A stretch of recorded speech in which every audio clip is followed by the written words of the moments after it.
I'm totally certain that the only reason I got my money back is through the help of Fox 43 News. That widower was trying to close his wife's bank account for months. He got nowhere until Fox 43 Finds Out stepped in. The man thought he had all of the proper paperwork, and the bank said it still wasn't enough.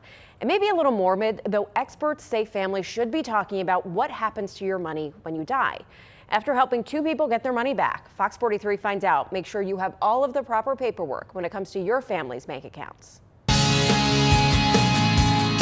It's a shame that you should have to fight a bank to get what's, I don't want to say rightfully mine, but rightfully our family's. Todd Lau was trying for months to close his late mom's bank account. Back in July, his parents died 16 days apart. Each of his parents had a will. His mother's will left everything to his father, and vice versa. Lau set up an estate for his father, which he thought would mean he could put everything for his mom and dad in that.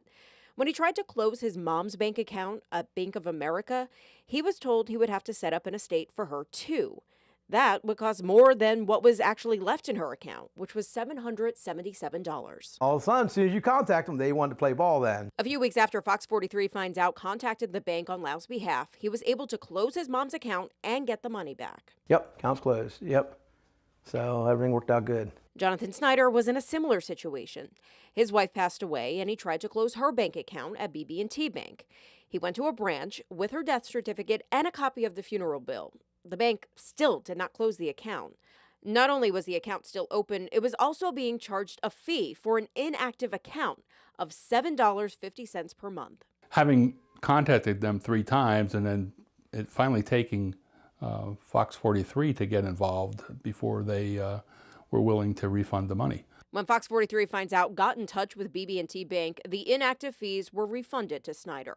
He was also able to close that account. I'm totally certain that the only reason I got my money back is through the help of Fox 43 News. Since both Snyder and Lau thought they had enough paperwork to close the accounts, we wanted to talk with an expert to make sure this doesn't happen to other people in the future.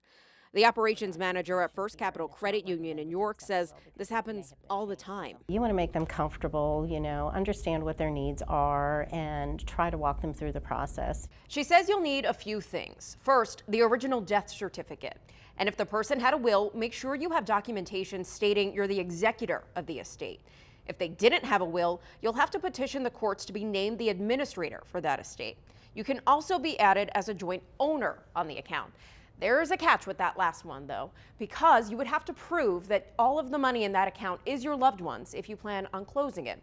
Also, be aware there is an inheritance tax in Pennsylvania, and that could impact how much money you get.